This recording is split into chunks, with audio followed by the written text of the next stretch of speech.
On behalf of the Vancouver Canucks organization here, I want to thank Bo Horvat for his ninth year here in Vancouver, being a great captain and leader, good hockey player and a good person. What he has done on and off the ice here. Definitely want to thank Bo for that. I guess we'll start with the return for you guys. Well, what most excites you from the three? You know what? You can look at it that we got actually 3 first-rounders back here. I think it was important for us to get a first-round pick back. We got a young prospect in Adu Radi, and again, we're getting a 25-year-old young player in Antonio Bovillier back here that been playing pretty consistent for New York Islanders over the last couple of years. I've seen him a lot in my previous organization in the playoffs here. Like the details he plays with, his tenacity, his puck hunting. I think he will fit in well here in our top 6 group on the left side. With Ratu, is he the type of player that you want to kind of have in the AHL to develop more, or like he's played some NHL games already this season? Yeah, you guys saw him here, right?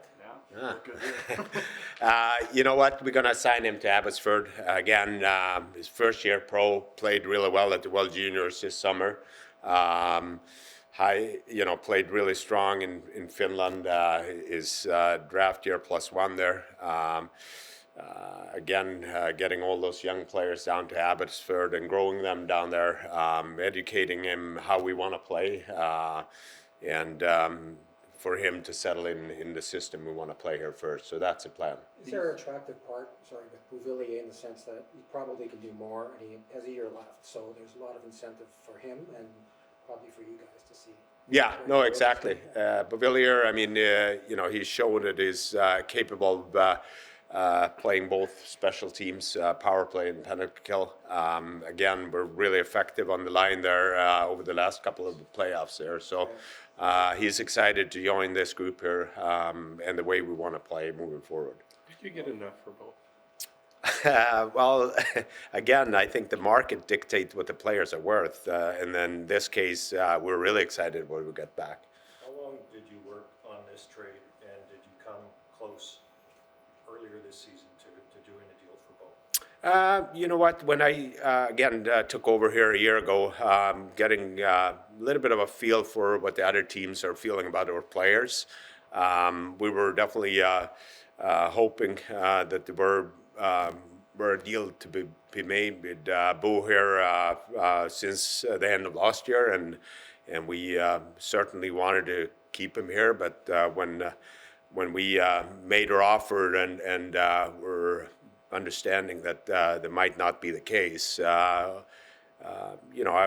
my job is to check around in the league and talk to teams and see if they have any interest in the player and if there is a potential return there. And I've been talking to teams, since I got the job, basically. And why now? Why not closer to the deadline? Maybe you get more bidders, or maybe the bidding comes up. Yeah, or maybe not. I think you guys, asked if we should sit him out or not. I think the timing was right here. We were happy with the return. I think it was a good hockey trade for both teams. At what point did you realize that you weren't going to be able to sign Bo? Well, it was,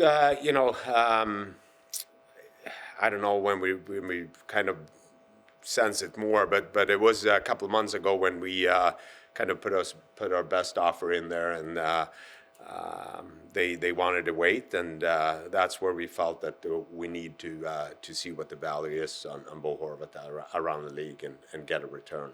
Did you think there was still a mechanism after the Kuzmenko extension to do Bo?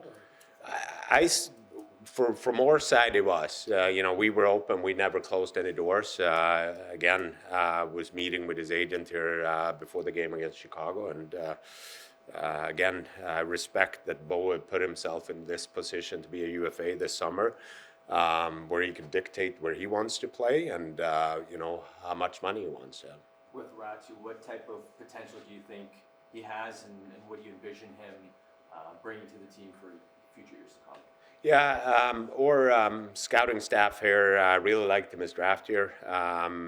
He was a highly rated player. Struggled a little bit in the end of his draft year. I think that's why he slided out of the first round. But he had such a strong draft year, +1 back in Finland there.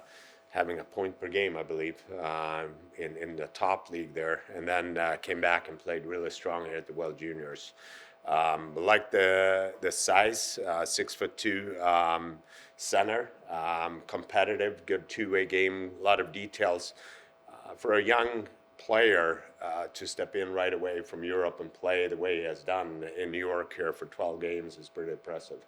That being said, it's up to us here. I believe we have or development staff in place and or coaching staff to help him to become a full-time NHL player here. And when the time is right, we're gonna help him with that. Do you see that as center? Like others have suggested he might be a winger moving forward, but do you see him as a center? I definitely would hope that we continue to work with him in the middle. The games I've seen with him up in New York, he's been playing center there, and very, very responsible 200-foot game. Does this open the door? Does this open the door for more trades now? Do you think there'll be more? You know what? We're definitely again we're sitting in the standing in the bottom here, so we need to improve our team. Or as we said when we got in here, and trying to get younger, this might be starting. We got 5 weeks to the trade deadline, so I would assume that more calls will come along here. Do you prioritize getting a center back over, say, getting a young defenseman back? Good question. I mean, yes, we did prioritize to get a center or a defenseman back. Obviously, there's other teams that if they have it or not, and being part of discussions. But we felt strong to hear that Ratty was a key piece in this deal, along with the first-round pick. And you've talked a lot about culture since you got here. This would seem to shake up the culture. Is this part of the change now? Well, it is. Again, I think we have some young players here in Elias Pettersson and Quinn Hughes that are ready for stepping up here and being part of the leadership moving forward. And Elias' performance and Quinn's performance on the ice definitely shows it. So hopefully we can build on and having more younger players taking on a bigger role and bigger leadership part of this group moving forward. How much does the trade deadline put an emphasis on maybe getting a young defenseman? I think that's something that Jim have spoke about since he got in here too. I mean, we have a little bit of an aging group on the right side there. We got the Ethan Beer earlier here that's been playing really well for us. Absolutely. I mean, if that's something we can, accomplish or not, we'll see. But I think it's more important for us to continue to build of getting younger players into the system. With Beauvillier, Garland, Kuzmenko, Besser, Mikheyev, you have a lot of wingers around that $4 to $6-ish million range in terms of cap hits. Given the club's salary cap situation and the amount of money you now have tied up into wingers, is that a position where either at the deadline or during the offseason you may look to shed salary there to address other needs? It could be. I mean, we're definitely giving the coaching staff a lot of options with those, potential guys playing in a good position. They're top 6 or top 9. So, I mean, if there's anything we can do to become better, we're constant looking for it to improve our team. Are you worried about having that much money tied up into wingers? I think the number, the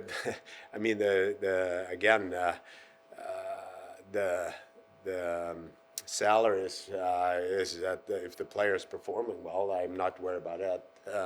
I think our guys have been performing pretty well, but I do think that they have another level here with a different structure and different place and how we want to play.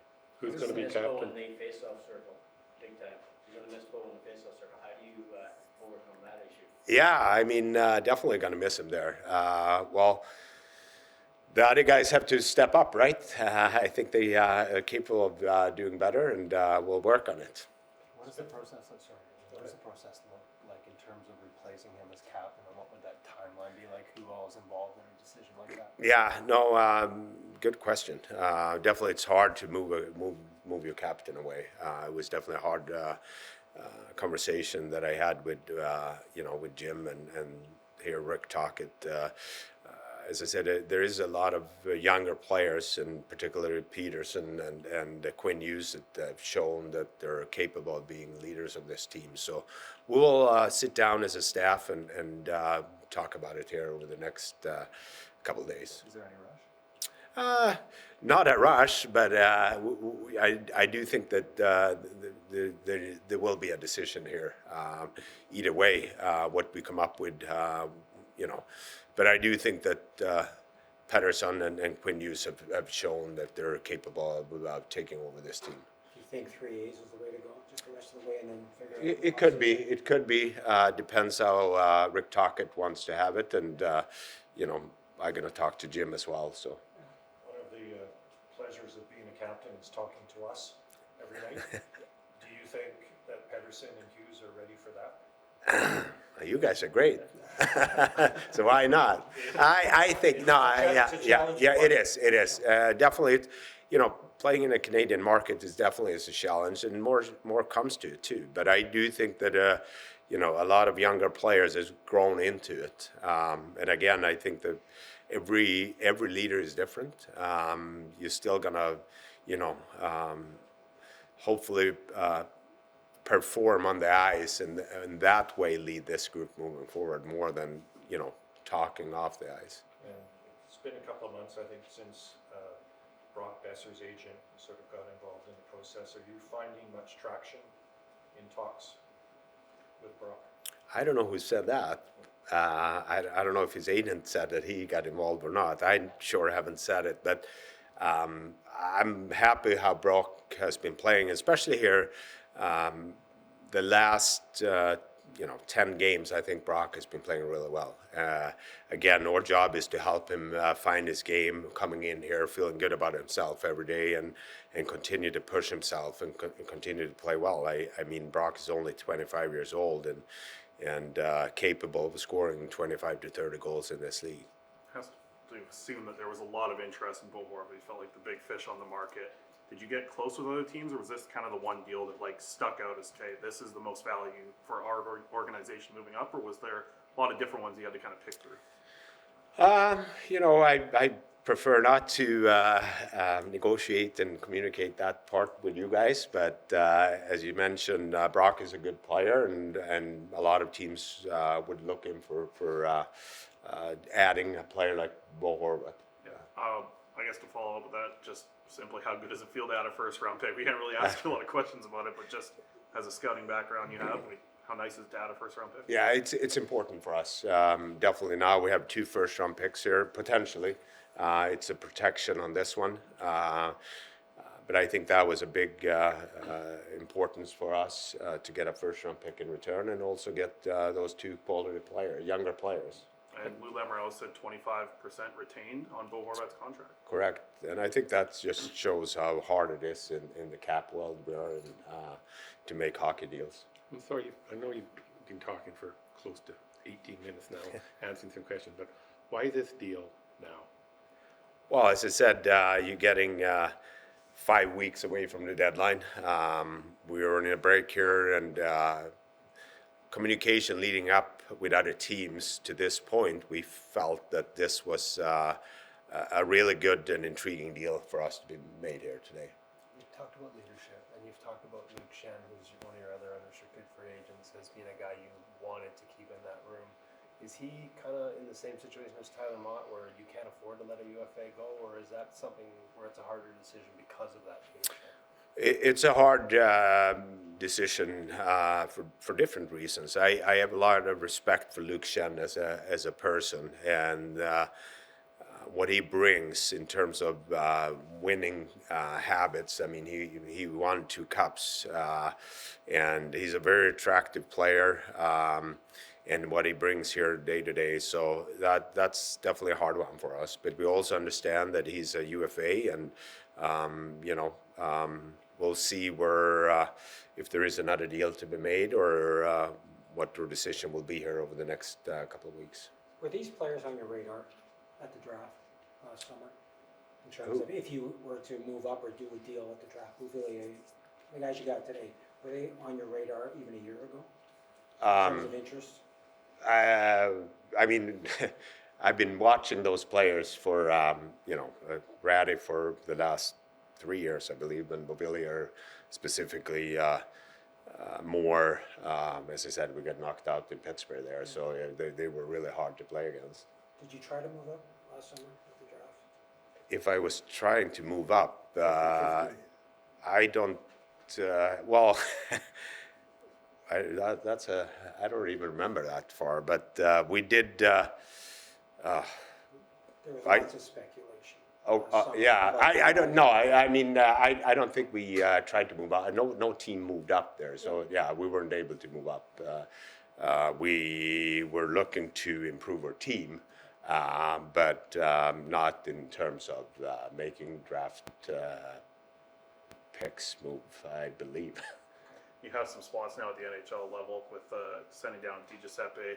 You lost Lane Peterson, Bo Horvat obviously gone. With Vasily Podkolzin and Niels Höglander, is it still a long-term AHL thing for them, or is this might be time to get him under Rick Tocchet here and start working with him? Yeah, we as a staff here, we're gonna obviously be missing some bodies here coming in to New York a week from now. So we'll get together here, and we need to make some call-ups. Those particular names, Podkolzin has been playing really, really well. Not just scoring, I think his attitude and how he plays a 200-foot game and his practice habits has been extremely well. So I could see him, and I could see Nils eventually getting a chance coming back up here and showing. As of now, where we sit in the stands, I would hope that those guys going to get an opportunity to go for a long run in Abbotsford in the playoffs there too. So. What have you been told about Podkolzin's game in the A? It seemed like when he was here, Patrick, he was trying not to make a mistake on any given shift. Where there, he's probably, I don't know, playing more free or structure or... Yeah, no, I agree. I think it was tough to watch those younger players being, afraid of making mistakes up here and, not playing to their strength and potential. So part of it was to get him more loose, relax, have fun, enjoy the game, and I think that's what he's been showing here, is my understanding the last couple of months.